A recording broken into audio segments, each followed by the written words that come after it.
말씀 나누도록 하겠습니다. 우리가 지난 시간까지는 우리 2주 전이었죠.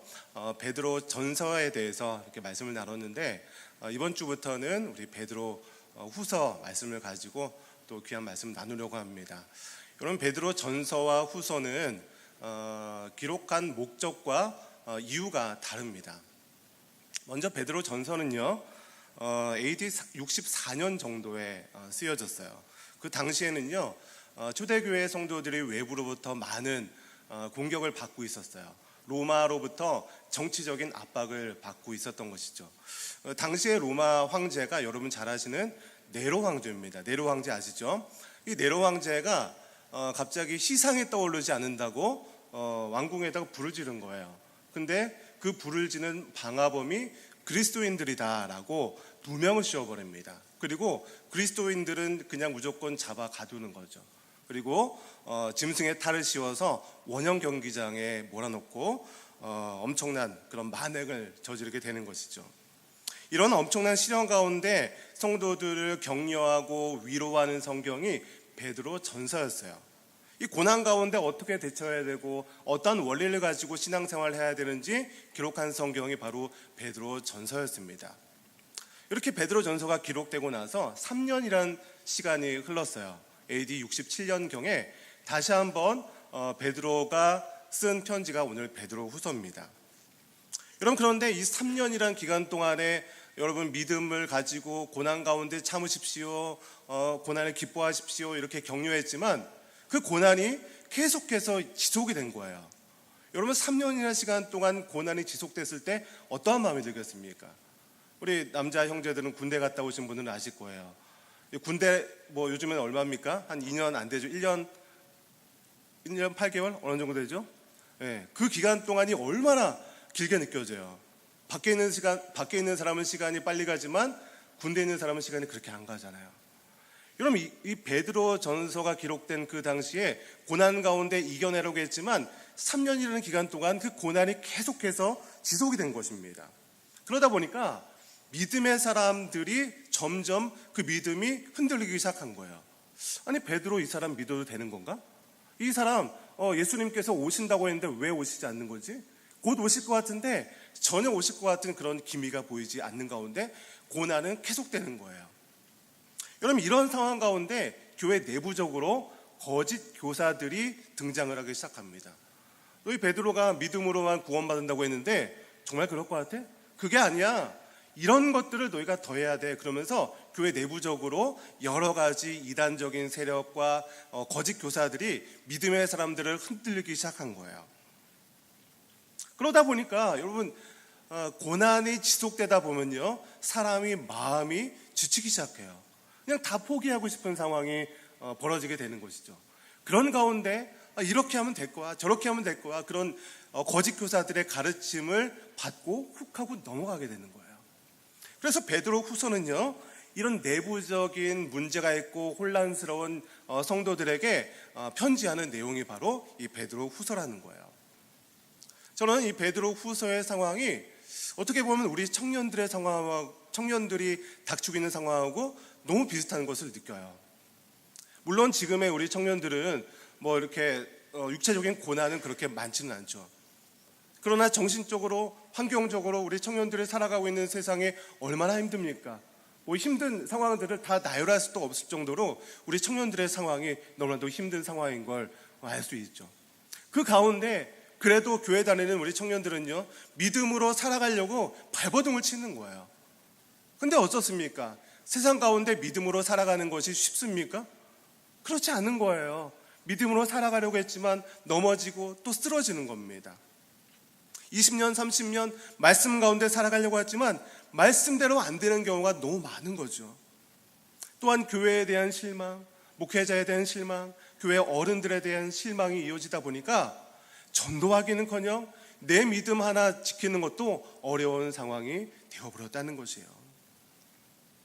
이렇게 우리 청년들의 상황이 어려운 상황 속에서 이렇게 하면 잘 될 거야, 어떤 세상의 성공학 서적의 내용을 가지고 그것이 복음인 양 떠들어대는 어떤 잘못된 그런 가르침들이 있는 것이죠. 어떻게 하면 방언을 받을 수 있다, 어떻게 하면 기도응답을 받을 수 있다, 어떻게 하는 법, 그러면서 세상에 축복되는 그런 방법들이 교회 안에 이것이 복음인 양 가르쳐지는 경우들이 많이 있다는 것이에요. 청년들이 그런 거짓된 복음에 훅하고 넘어가는 거죠. 뿐만 아니죠. 여러분, 이단들의 세력이 얼마나 강력하게 여러분들을 공격합니까? 그래도 우리 교회는 이단이 그렇게 들어오진 않았지만, 여러분, 큰 교회들을 보면요, 작은 교회든 큰 교회든 이단들이 엄청나게 공격하는 거예요. 그래서 이단 교회 가면요, 청년들이 그렇게 많다는 것이에요. 여러분, 이런 상황 가운데 이 베드로 사도가 저는 우리 청년들에게 말씀하고 있다고 생각합니다. 그래서 여러분, 오늘부터 시작하는 이 베드로 후서의 말씀을 잘 귀담아 들으세요. 그래서 여러분의 상황이 힘들고 혼란스럽지만 세상에서 넘어지지 마시고 말씀으로 승리하게 되는 여러분 되시기를 주님의 이름으로 간절히 축원합니다.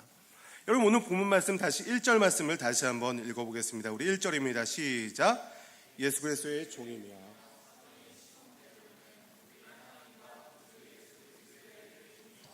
동일하게 보배로운 믿음을 우리와 함께 받은 자들에게 편지함. 여러분, 오늘 1절을 보시면 이 편지의 발신자와 수신자가 누군지 정확하게 이야기하고 있습니다. 여러분, 이 편지의 발신자가 누구입니까? 오늘 말씀은 그대로 예수 그리스도의 종이며 사도인 시몬 베드로라고 기록하고 있습니다. 여러분, 먼저 이 시몬 베드로는요, 자신을 예수 그리스도의 종이다라고 표현하고 있어요.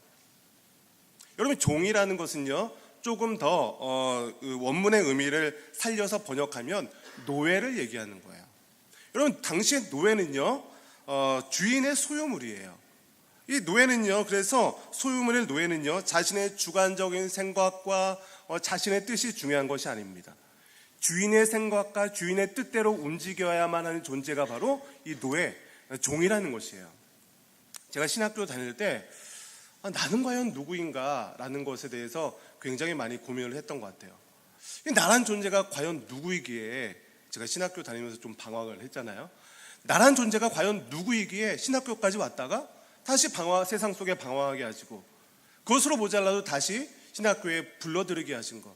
나란 존재가 과연 누구이기에 하나님께서 나를 이렇게 사용하고 계시고 나 같은 존재를 사용하려고 하시나. 그러면서 나는 누구인가, 이런 고민을 많이 했어요. 그럴 때 이 사도들의 고백이 저의 고백이 되었던 것이죠. 나는 하나님의 종입니다. 이런 고백을 하게 되는 거예요. 여러분, 이것으로 끝나는 것이죠. 여러분, 종은요, 나의 생각과 나의 계획이 필요 없는 것이에요. 종이 무슨 계획을 합니까? 종이 무슨 걱정을 합니까? 하나님께서 가라고 하시면 가고 멈춰서라고 하면 멈춰서는 것이 바로 종이라는 것이에요. 하나님의 말씀에 순종하는 그 사람이 바로 종이라는 것이에요. 제가 인생을 살아보고 신앙생활을 하다 보니까 하나님께서 먼 길까지 가르쳐 주지 않으세요. 그저 내 앞에 있는 한 걸음 정도만 알려주시는 거예요. 그리고 너 잘난 체 하지 말고 그냥 한 걸음 앞으로 가. 답답하죠, 제 인생 가운데. 근데 하나님께서는요, 그저 한 걸음 알려주시는 거예요. 먼 길 알려주면 제가 길을 헷갈릴까 봐 그냥 한 걸음 앞에까지, 여기까지만 알려주시는 거예요. 제가 얼마 전에 아내와 이런 얘기를 나눴습니다. 제가 결혼한 지 이제 만 7년이 넘어갑니다. 물론 그동안 수많은 일들이 많이 있었죠. 경제적으로 어렵기도 하고. 여러분, 목회자의 삶이 뻔합니다. 뻔하죠. 그런데 제가 개인적으로 제 삶을 계획하고 막 플랜을 세우고 이런 걸 굉장히 좋아하는 그런 인간이에요. 그러다 보니까 이렇게 언제쯤 되면 이렇게 돼야 되고 어떤 계획들을 하고 준비를 하는데 그대로 안 되는 거예요. 그래서 그대로 안 되면 마음이 초조하고 불안한데, 제가 7년이라는 시간 동안 이 아내와 함께 살아가다 보니까 계획대로 된 적이 별로 없는 거예요. 그런데 그 계획대로 된 적이 없음에도 불구하고 그때그때마다 하나님께서 어떻게 그런 적절한 타이밍에 우리의 필요를 채워주시는 하나님을 경험하게 되는 거예요. 7년 동안 우리가 이렇게 어려움 없이 살았다. 하나님께서 그때그때마다 채워주시는 것을 경험하게 되었다. 여러분, 이것이 얼마나 큰 은혜인지 모릅니다. 여러분, 그래서요, 저는 하나님의 종입니다 라고 고백할 수밖에 없는 거예요.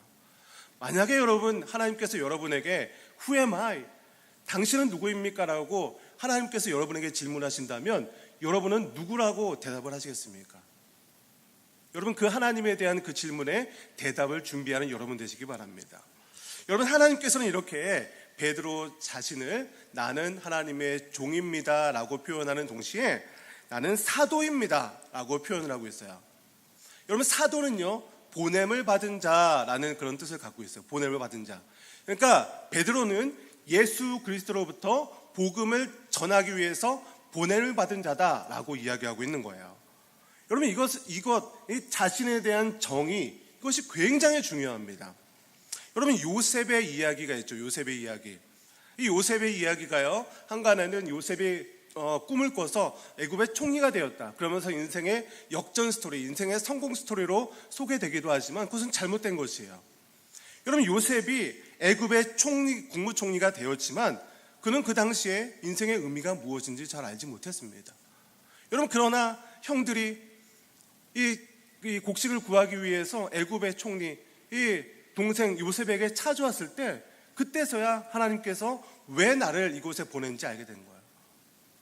형님들이 나를 팔아서 내 인생에 꼬여서 이 애굽까지 와서 죽을 고생을 하면서 내가 총리가 된 것이 아니라 이때를 위해서 하나님께서 우리 형제, 우리 부모를 살려주고 우리 이 애굽의 그리스도인들을, 이스라엘 백성들을 구원하기 위해서 나를 보냄받았다, 나를 보내신 거구나, 이것을 깨닫게 되는 거예요.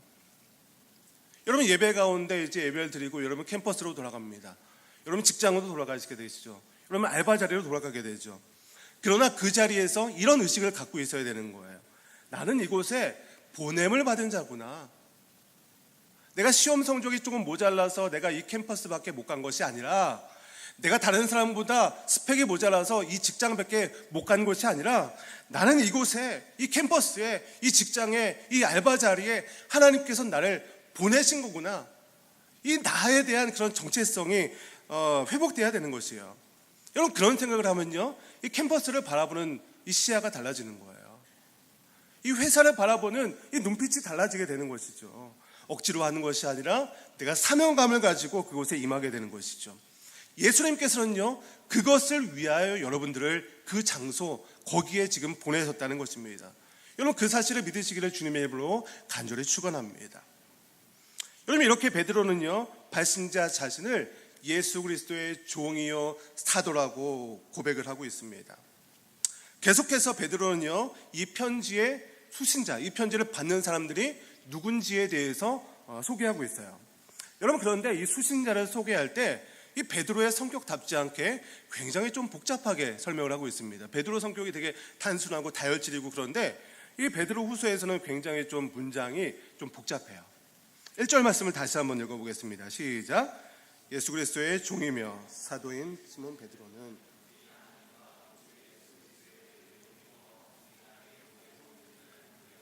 받은 자들에게 편지하노니. 조금 굉장히 좀 누구한테 편지했다는 거야 좀 헷갈리게 됩니다. 이것을 좀 정말로 그냥 앞뒤 다 빼고 단순하게 표현한다면 이렇게 됩니다. 베드로는 끝에 부분에 믿음을 받은 자들에게 편지를 썼다는 거예요. 이 베드로가 믿음을 받은 자들에게 편지를 썼다. 그러니까 오늘 본문에 보면 어쩌고저쩌고 시몬 베드로는 그 다음부터 나오는 모든 말들은요, 믿음을 받은 자들을 꾸며주는, 수식하는 그런 말들이라는 것이에요. 자, 그러면 이 믿음을 받은 자들은 어떤 사람들인지를 소개하고 있는 것이죠. 첫 번째로 이 믿음을 받은 자들이 어떤 자들인가? 우리 하나님과 구주 예수 그리스도의 의를 힘입어 믿음을 받은 자들이라는 거예요. 이거 좀 복잡한 것 같아요. 복잡한 것 같은데, 자 보세요. 하나님 따로, 구주 따로, 예수 그리스도 따로 이렇게 얘기하는 것이 아니라 우리의 하나님이시며 구세주인 예수 그리스도를 이야기하는 거예요. 그러니까 하나님, 구주, 예수 그리스도 따로가 아니라 예수 그리스도, 이분, 그 예수 그리스도의 의를 힘입어 믿음을 받은 자들이다라고 이야기하는 거예요. 그러니까 여러분, 믿음이라는 것은요, 예수 그리스도의 의를 통해서 우리가 받는 것이라는 거예요. 다른 말로 하면 믿음은 인간의 의지나 어떤 노력으로 생성되는 것이 아니에요. 예수 그리스도의 의를 통해서만 받을 수 있는 것이 바로 믿음이다라고 얘기하는 거예요. 여러분, 그러면 예수 그리스도의 의가 무엇인가? 예수님이 의로우신 분이라는 거예요. 예수님이 정의로우신 분이라는 것이에요. 그래서 어떤 면에서 정의롭고 의로운 분이냐? 우리 죄인된 인간을 끝까지 신실하게 사랑하시는 분이 바로 그 예수님의 의라는 거예요. 여러분, 그래서 예수님의 신실하신 그 믿음, 예수 그리스도의 의가 우리 가운데 들어오게 되는 것, 우리가 받는 것, 이것을 바로 믿음이다라고 표현하는 것이에요. 여러분, 그래서 믿음은요, 인간 편에서 만들어내거나 생성되고 시작될 수 있는 것이 아니라는 것을 여러분 아셔야 됩니다. 이 자기로부터 시작하는 것, 이것은요 의지력이라고 하는 거예요. 자기 확신이라고 하는 것이죠. 여러분 믿었을 때 여러분 어떻게 믿었는지 생각해 보세요. 내가 믿으려고 노력해서 믿어지는 것이 결코 아니라는 거예요. 하나님께서 여러분을 믿게 하신 것, 믿음은 하나님의 그 의를 우리가 받는 것이라는 거죠. 여러분, 그래서 아무리 우리가 믿었다고 확신해 보세요.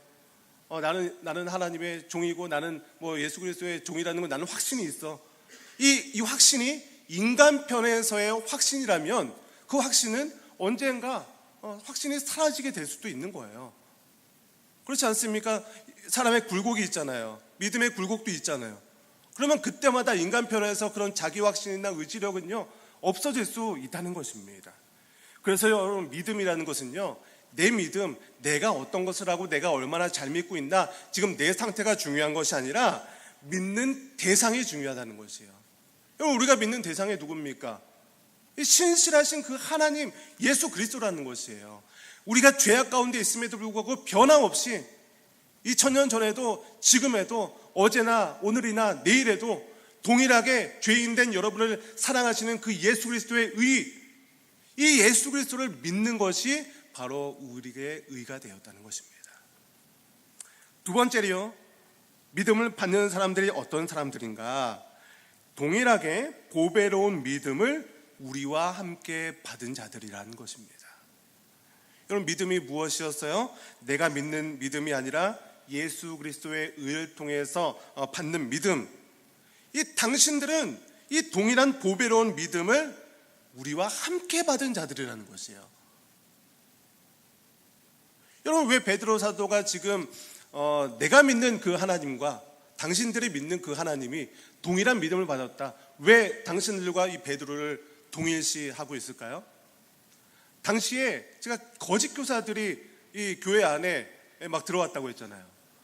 복음이면 되는데 복음이 아니라 이런 것들이 필요하다, 저런 것들이 필요하다, 세속적인 신앙과 혼합주의가 교회 안에 들어오게 된 것이에요. 여러분, 그래서 그 당시에 믿는 사람들이 복음이 무엇인지 믿음이 무엇인지 막 헷갈리고 있는 상황인 거예요. 그래서 당신들이 믿는 이 믿음과 내가 믿는 믿음을 동일시하는 거죠. 내가 믿은 그 하나님, 예수 그리스도의 의를 통해서 받은 그 믿음이 당신들과 동일한 이 동일한 보배로운 믿음을 당신들 우리와 함께 받은 사람들이다라고 동일시하고 있는 것입니다. 자, 이제 예수 그리스도의 종이자 사도인 베드로가 예수 그리스도의 의를 힘입어 동일한 보배로운 믿음을 가진 자들에게 무엇이라고 얘기하고 있습니까? 오늘 2절 말씀 같이 좀 읽겠습니다. 시작. 하나님과 우리 주 예수 그리스도를 알므로. 여기서 중간에 보시면 알므로라는 단어가 나옵니다. 근데 여러분 3절도 한번 보세요. 3절 후반부에 보시면 또 알므로라고 기록이 되고 있어요. 여러분, 안다는 것은 두 가지 의미가 있습니다. 첫 번째는 일반적인 지식으로 아는 거예요.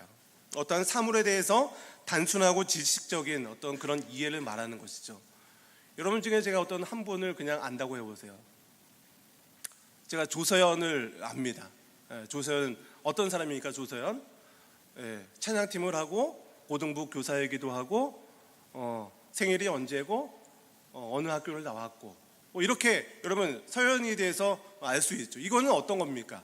그냥 단순하고 일반적인 지식을 아는 것이죠.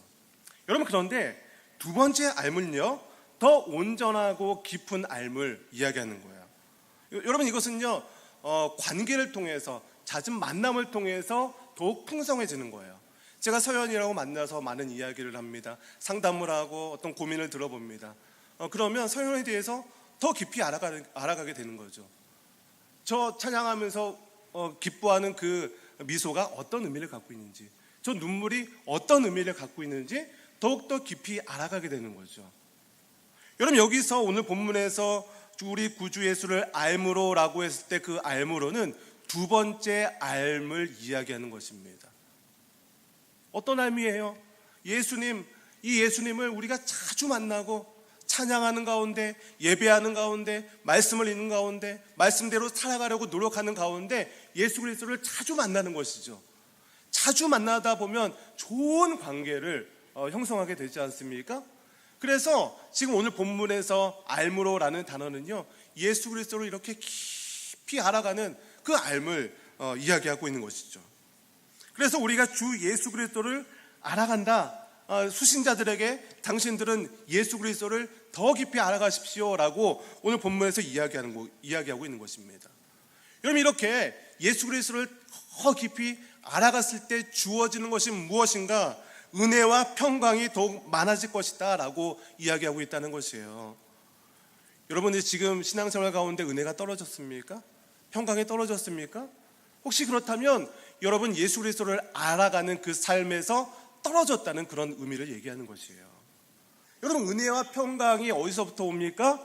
예수 그리스도를 알아가는 데서부터 온다고 오늘 말씀에 기록을 하고 있는 것이에요. 은혜와 평강은요, 여러분의 환경이 좋아졌다고 주어지는 것이 아니에요. 은혜와 평강은요, 여러분의 상황이 좋아지고 어떤 기쁜 일이 있다고 해서 여러분에게 주어지는 것이 아니라는 것입니다. 여러분, 환경으로부터 오는 것이 아니라 은혜와 평강은요, 예수 그리스도를 더 깊이 알아갈 때 우리에게 편하게 주어지는 것이 바로 은혜와 평강이라는 것입니다. 여러분, 그래서 호세아 선지자는요, 호세아서 6장 3절에 이렇게 기록하고 있는 것이에요. 우리 화면을 보시고 같이 호세아서 6장 3절을 읽겠습니다. 시작. 그러므로 우리가 예수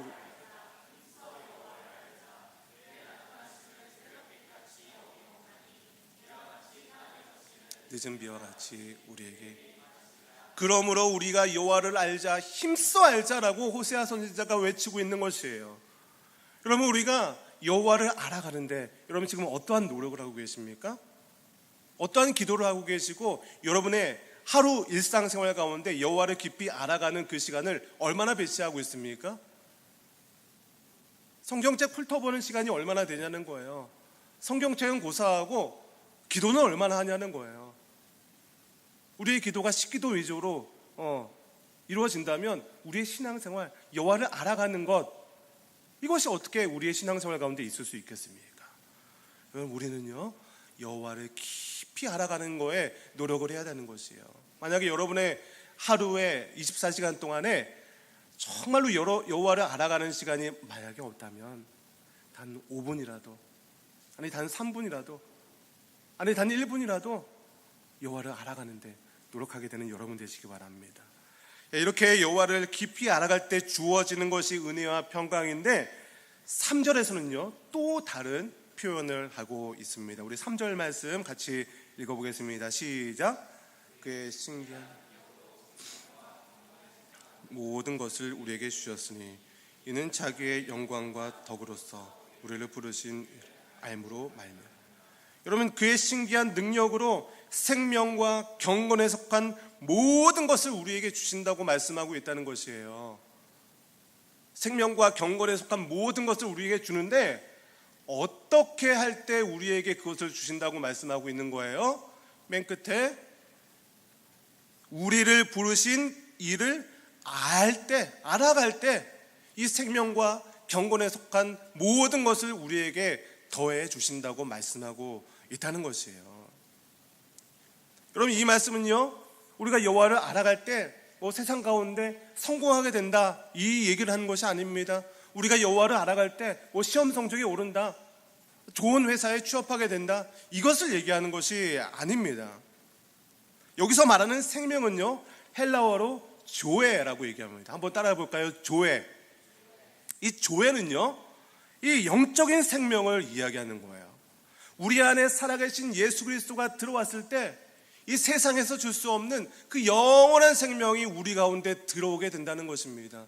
여호와를 알아가고 여호와의 정말 그 기쁨, 하나님께서 주시는 기쁨, 은혜와 평강이 무엇인지 아는 사람들에게 영원한 생명, 이 조회가 우리에게 들어온다고 말씀하고 있는 거예요.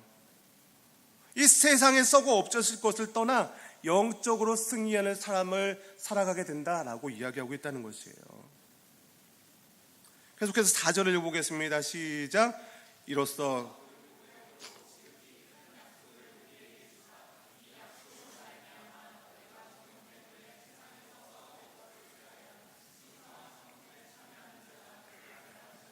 하나님께서 약속을 주셨습니다. 지극히 큰 약속을 우리에게 주셨대요. 이 약속으로 말미암아라고 얘기하고 있습니다. 이 약속이 어떤 약속이었어요? 2절과 3절에서 했던 말씀이죠. 우리가 여호와를 힘써할 때 은혜와 평강을 주시겠다고 약속하고 있는 거예요. 이 우리가 여호와를 알아갈 때 생명과 경건에 속한 모든 것을 주시겠다고 우리에게 약속하고 있는 것입니다. 여러분, 우리는 그 약속 때문에 세상에 썩어질 것을 피해 나갈 수 있는 것이에요. 여러분, 세상에 주는 모든 기쁨은요, 절대로 영원한 것이 없습니다. 물론 잠깐의 기쁨은 있죠. 여러분, 스마트폰 새로 사면 기분 좋지 않습니까? 얼마나 그 조작이 좋고 카메라 기능이 좋고 그런지 몰라요. 여러분, 그런데 아무리 좋은 휴대폰을 사도요, 한 달 정도 가는 것 같아요. 한 달 정도 지나면 그냥 똑같은 핸드폰이에요. 그렇지 않습니까? 똑같아요. 또 그런 새로운 거 또 나와요. 그럼 기쁨이 사라지죠. 좋은 대학 합격합니다. 기쁘죠? 내가 가고 싶은 대학에 합격했어요. 얼마나 기분이 좋겠습니까? 근데 한 학기 다녀보세요. 중간고사 보고 레포트 엄청 많이 나오고 과제 많이 나오고, 내가 그렇게 기뻐했던 대학이지만 막 과제 막 나오고 막 교수님들 막 이상한 막 그런 거 내고 그러면요, 학교에 대한 불만 뭐 이런 거 나오게 되는 거 아닙니까?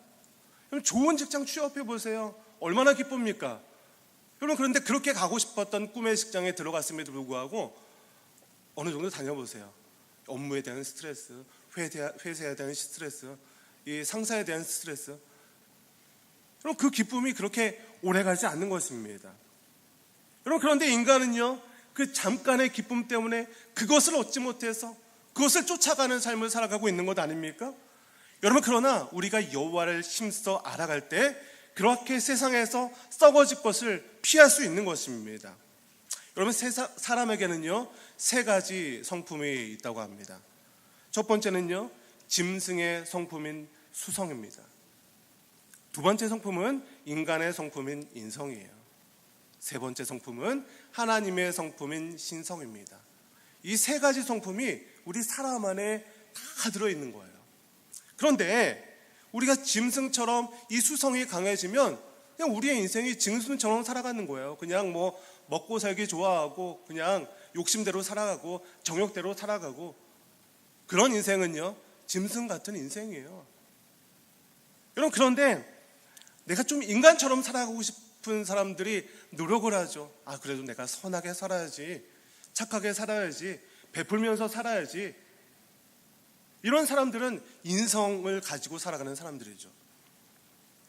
여러분, 그러나 하나님은요, 우리가 인성을 가지고 살아가는 것에 만족하지 않는 것입니다. 왜냐하면 하나님께서 인간을 창조하실 때 우리 안에 자기의 형상, 하나님의 형상대로 우리를 창조하셨기 때문이에요. 여러분, 그래서 하나님은요, 우리가 하나님을 닮아가기 원하는 것입니다. 그래서 우리가 하나님의 성품을 닮아가는 것이에요. 여러분, 그래서 구원이란 무엇이냐면 우리가 짐승 같은 수성 같은 그런 삶에서 하나님의 신성에 참여하는 이끌림을 받는 것, 이것이 구원이라는 것이에요. 그래서 오늘 말씀의 구원이란 신성한 성품에 참여하는 것이다 라고 이야기하고 있는 것입니다. 여러분, 신성한 성품이 무엇입니까? 거룩이에요. 거룩에 이르는 것, 경건에 이르는 연습을 하는 것, 이것이 우리 신앙의 여정입니다. 저는 여러분이 이 예배 가운데 날마다 이 거룩한 성품을 닮아가기를 원합니다. 이 거룩한 성품 때문에 짐승같이 살아가는 세상, 고작해야 인간 정도 흉내내는 세상에서 신의 성품에 참여하는 여러분 되시길 원합니다. 우리가 그분의 성품에 참여할 때 우리는 비로소 말할 수 없는 기쁨과 여유와 낭만을 경험하게 된다는 것, 그런 믿으시기를 주님의 이름으로 간절히 축원합니다. 오늘 말씀을 생각하면서 좀 찬양했으면 좋겠어요. 우리 예배합니다 이 찬양인데요. 여러분 인생 가운데 정말 하나님께서 원하시는 그런 삶이 있어요.